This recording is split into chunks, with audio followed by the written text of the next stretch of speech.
is Tarik Talk. Your host, Tarik Mendes, takes you on a journey with guests from all around the world. Broadcasting around the world. Around the world. This is Tarik Talk.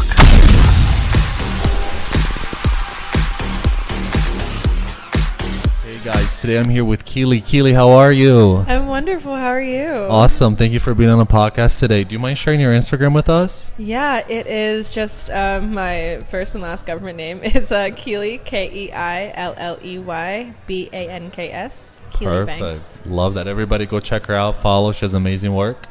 Do you want to start off by telling us a little bit about yourself? Yeah, so I'm originally from New Jersey. Okay. But I moved around quite a bit, and I think that's definitely influenced my work a lot. I mean, it's kind of just been up and down the East Coast, but it was at very young ages, so I think that definitely influenced the way that I see the world and the way that I meet people. And yeah, so I've been living in Brooklyn for about 3 years now. Wow. I officially became like a full-time artist, whatever that means. Oh, congrats. About a year ago, after working in finance for 3 years. Oh, wow. I kind of just like had a big life change. I just had an epiphany, and I was like, this is not me anymore. I'm someone else. Yeah. And then I just kind of started doing art for real. Oh, wow, that's amazing. Yeah, and it took about a year for me to like get my head wrapped around the fact that this was like my new reality. Yeah. And now I am an art director at a gallery in Brooklyn called that's Brooklyn so Art Cave. cool. And then do you want to tell us, like, how is your creative process? Like, how do ideas come to you?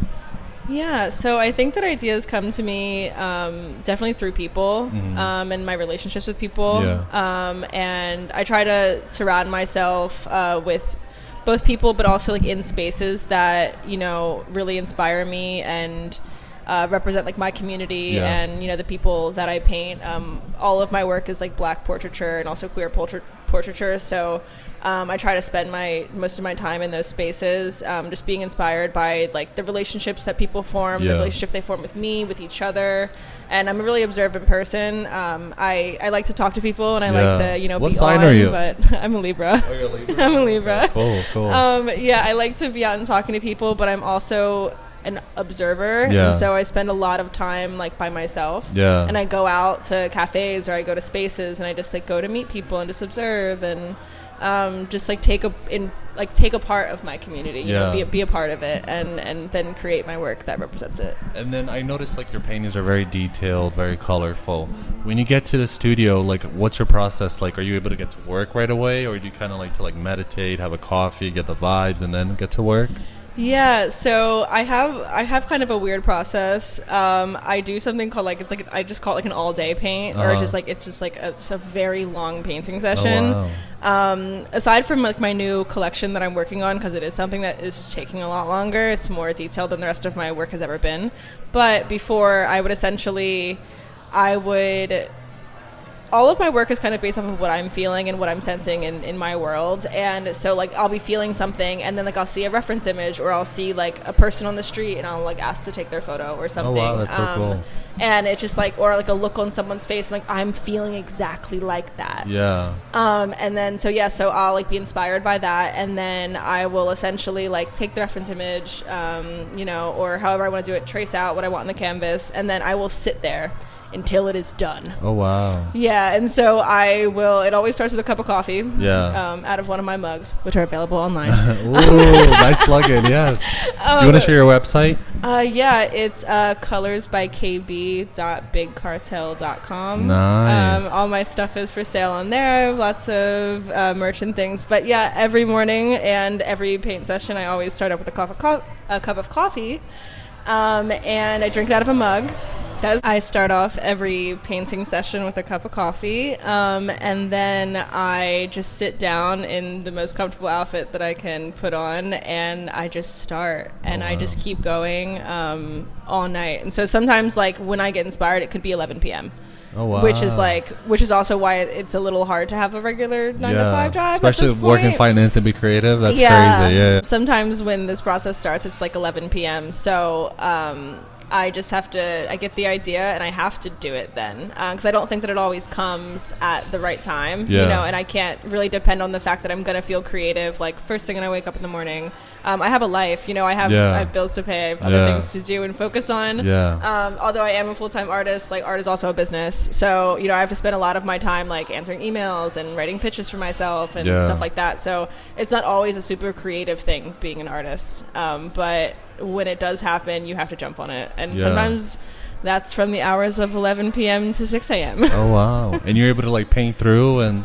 Yeah. That's amazing. That's another talent right there. Strong cup of coffee. Wow. Strong cup of coffee. That sounds like 5 espressos to me.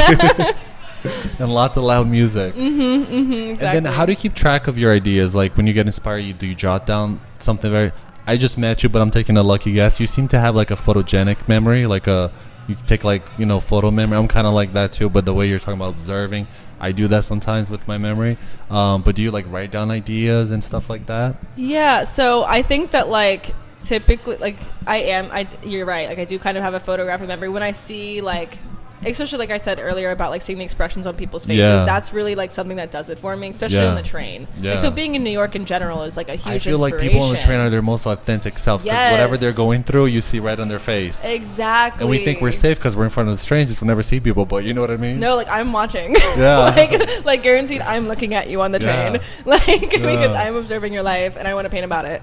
But yeah, so I do kind of have like a photographic memory in a way, just like memorizing the looks on people's faces. And I think that helps me create the emotion in the paintings, but also like I also like write poetry and I write my notes a lot. Like I'm constantly like I wanted to be a writer when I grew up, so I also write a lot, and so like a lot of these things kind of move together, and like it's like I'll paint about an overall feeling. Like the work I'm doing right now, it's called Lend Me a Hand, the piece that I'm working on here at this gallery opening. And it's essentially about like this has been the hardest time as an artist in my life. I've never experienced challenges like I am right now, to be honest with you.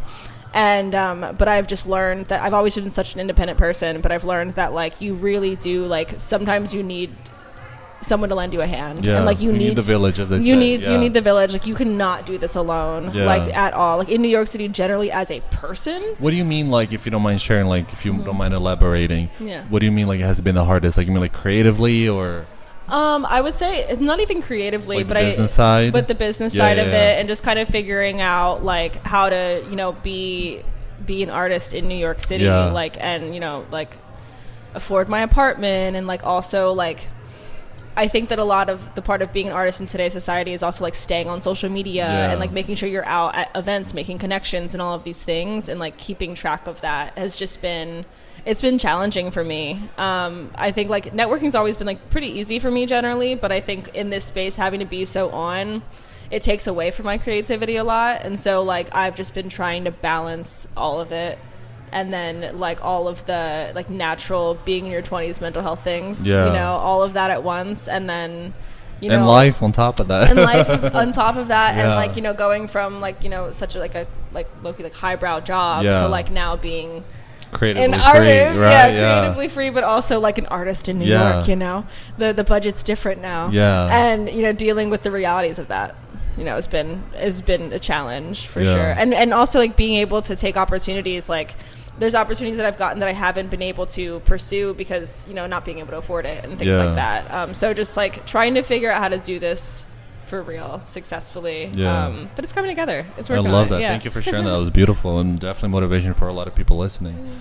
And is there anything that you like want to do in the future in terms of like mediums or projects, whether it's like large sculptures or pottery, clay, or anything like that? Yeah, so two things. So I think that medium-wise, I'm really obsessed with spray paint right now.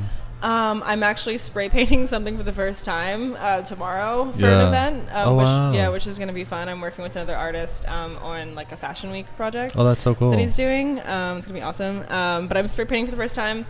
So I want to like get more into that. Like I low-key want to tag stuff. Oh, cool. Like I feel like it's just like I'm really into street art right now, and some of my favorite artists that do street art are here at this event tonight, and just like I'm so inspired by all of them, and like I think that you know, I have so much art in my apartment, but like I want it on the street. Like I want to see it everywhere. And I would love to do a mural, but until then, you know, like I would like to do an outside mural, but until then, you know, that's so cool. I might have to see some spray paint, you know, and see how that works. But then also like next for me, like I really want to like take my work internationally. So I got into a residency program in France. Oh, congratulations. Thank you. When is that happening? Thank you. It should be at the end of November. I'm in the fundraising process of trying to get myself Is there. it this year? Yes. Oh my God, congratulations. so it's coming up. Thank you. Thank you. What part of France? It's like the south of France. Oh, the best part of France. No, exactly. I'm so excited about it. It's going to be like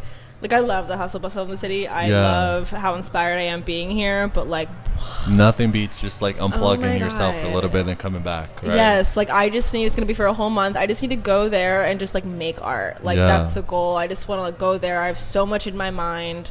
I have so much I need to create, but literally no time to do it. I'm out here like hustling. So, you know, I just need the time away. And so I'm really excited about it and like for what work will come out of that. That's so cool. And now that you're creatively free, do you ever find yourself when you're doing something creative, like do you ever have flashbacks of your like 9 to 5 strict finance job and then you come right back to reality like, oh, thank God I'm not there anymore? No, literally, like it's funny, like because I feel like I was a whole different person back then. Like I literally feel like I had an entirely different personality. Like I just was not myself at all, you know, and I'm just generally free as a person more now. And it's like funny because you would think that like when I'm in the happiest times where that's when I'm most grateful that I've changed my life, but it's like even when I'm in the hard artist parts is when I'm like, oh my gosh, like I can't believe I'm having this problem, but I'm like, but I could always be having the problems I used to have. Yeah, which is way worse, right? Yeah, which is like that was just bad for me on like an emotional, spiritual level. Like that was like a bad sitch for me. Yeah, and like I'd rather have these like little problems that I'm having now. They're not little, but they're just like, you know, like a little bit of money, a little bit of, it's like spontaneous problem. Yeah, it's just like not like a holistic like my heart hurts problem. Yeah, you know, like I'd rather have these current problems than those problems. Like I'm so grateful that I've done this with my life. No, because I have friends in finance, and I always tell them like, you during the weekday at work is so different from like when I see you on the weekend or like when we go on vacation together. It's like two different people. No, you seriously. know, it's like the amount of stress. It's like, dude, you're gonna have a heart attack, God forbid, you know, knock on wood. But it's like, it's crazy. It felt that way. All of you, like, it takes your soul almost. No, you know? it's like, and like, why was I like 23 years old handling $1 billion deals like for mergers? I'm like, that's insane. Yeah. Like I'm stressed out. Like I'm it's like the pressure. Yeah. Like when like we're low-key supposed to be like in the forest, like experiencing life and making art and having a good time. Like no, like,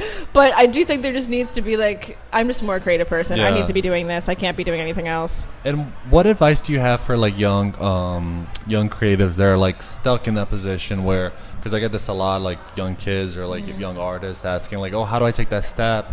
I don't have the confidence. Like, what can I do? I want to be an artist, but I don't know how to. Like, what advice would you give them to like take that first step, like to like follow their dream, follow their heart? I think that I would tell them to get involved in the community. I think that like, you know, I went to my first art show ever.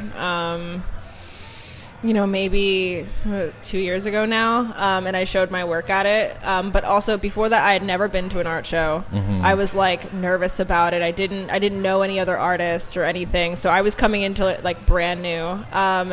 And I went to the show. I met so many people, and like I will tell you, like without those people that I met at my very first show, like I still work with those people today. Nice, wow. Like I still like they've given me like amazing opportunities, like and vice versa. Like it's been incredible, but I would say like meet people. Like for artists, like you can be an amazing artist, but also if you're just an amazing artist in your apartment, like that's cool. But like, you know, if you want to, but now what? but like if you want to like you pursue this like for real, you need to be out there like meeting people and like being inspired by other people and figuring out how it works. And because also there's so many different ways that you can make a career out of this besides just doing paintings. Yeah. You know, like you can work with the school system, like you can do murals for them, you can be an art teacher, like you can like run art programs, like you can do all of these different things with it. And so you don't know until you start asking. Yeah. And so just like networking, kind of like any other industry, to be honest. I mean, I think that's why I ended up being like, I don't want to be like I'm successful, but like